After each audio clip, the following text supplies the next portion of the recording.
Guys, if you want to grow muscles but don't get access to the gym, do this at home. So all you need is a brick, but if you don't have one, use everything that can serve as weight. Wanna work chest? Do this. Wanna work delts? Do this.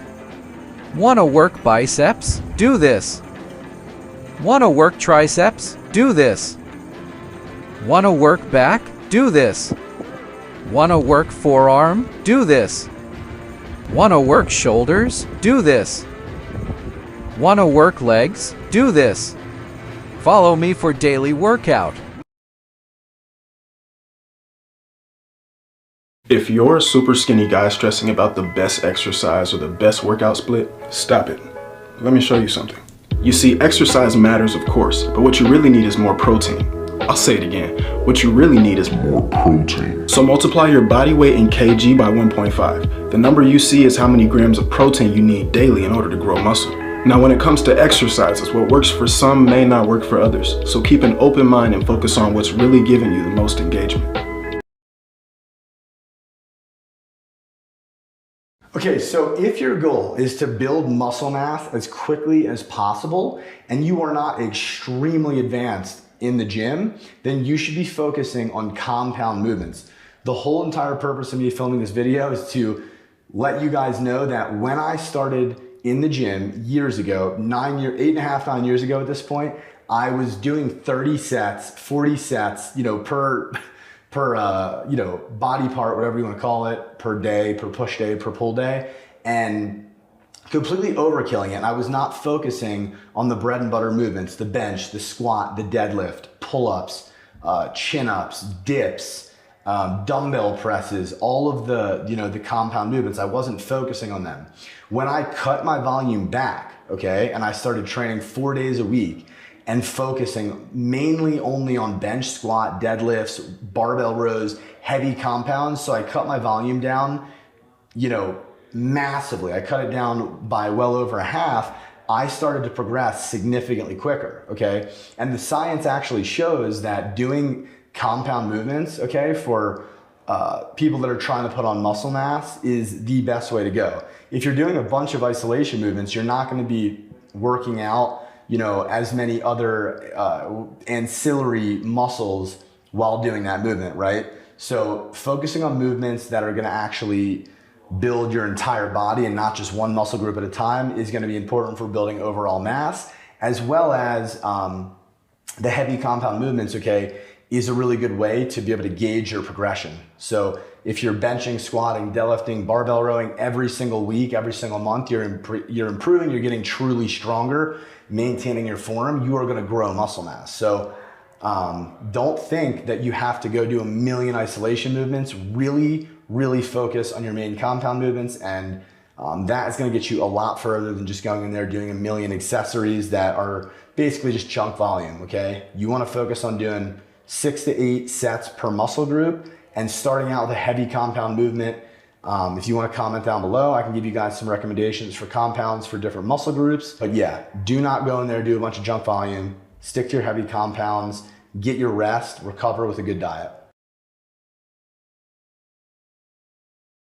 Here's the best way to lift to gain muscle: reverse pyramid training. After you've warmed up, you want to do your heaviest set first. That's actually when you're strongest. As you work out, you break down muscle, you get weaker. And so you want to hit that heavy set when you're fresh. That way you can best promote strength and muscle gains. You do your heavy set first, 4 to 6 reps, 3 minutes rest, drop the weight and go for 6 to 8 reps. Take 3 minutes rest, drop the weight again and go for 8 to 10 reps. You hit the entire rep range and you do your heaviest set first. And that first heavy set actually gets your body to recruit more muscle fibers. So when you go lighter, the weight feels so easy and you're getting more muscle activation than you normally would out of a lighter set.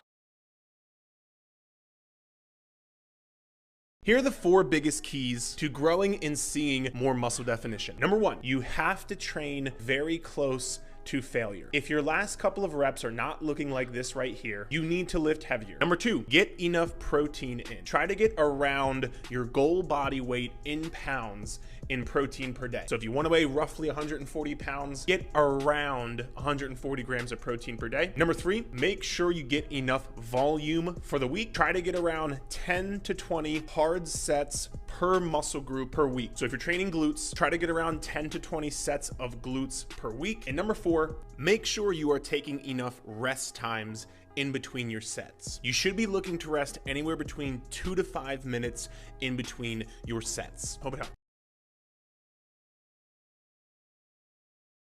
How do you gain muscle as a skinny guy? Now, I ain't the biggest guy, but I used to weigh 54 kilograms 10 months ago.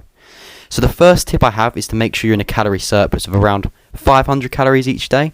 Additionally, you should aim to eat at least 2.2 grams of protein per kilograms of body weight. Also, you need to focus on doing progressive overload on compound lifts. And I'd recommend training 3 to 5 times a week in the gym.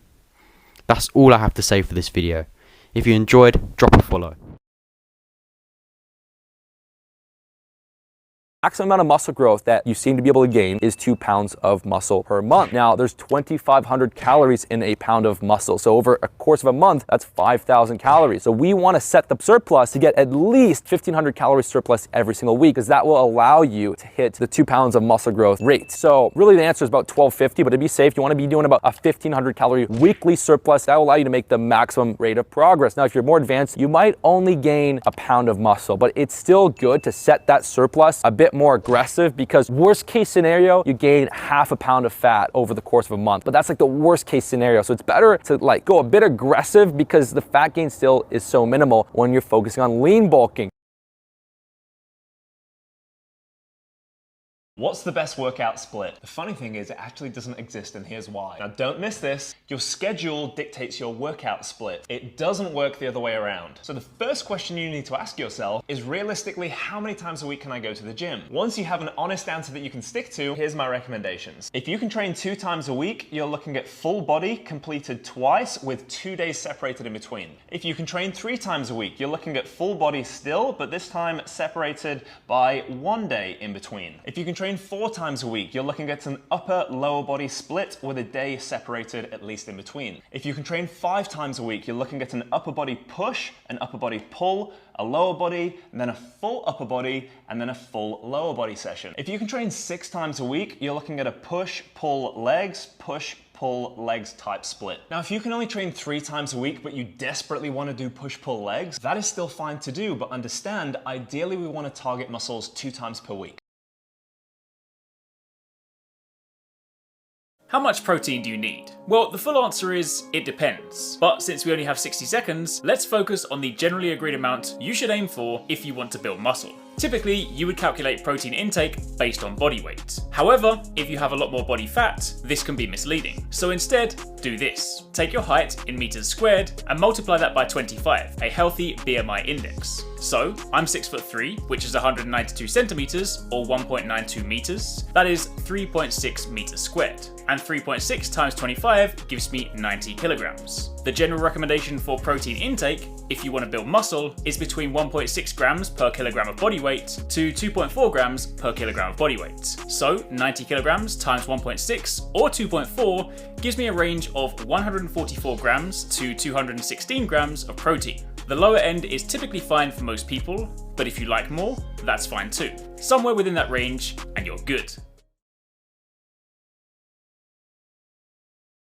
Here's a beginner's guide to bulking and putting on muscle. Ideally, you want to calculate your macros, track your food, and eat in a calorie surplus. I understand, as a beginner, starting that process can be really intimidating. First things first, increase your calories.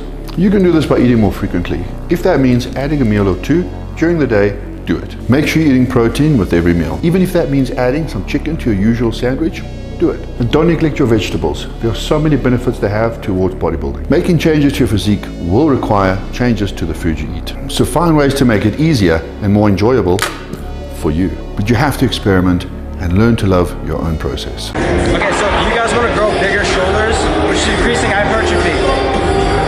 Instead of getting dumbbells like this and doing like lateral raises like this, the front raises like that, because the only tension, it doesn't really get tension until you get like up here. Then it starts working your muscle, right? Like right here. But this is a long range of motion that's just useless.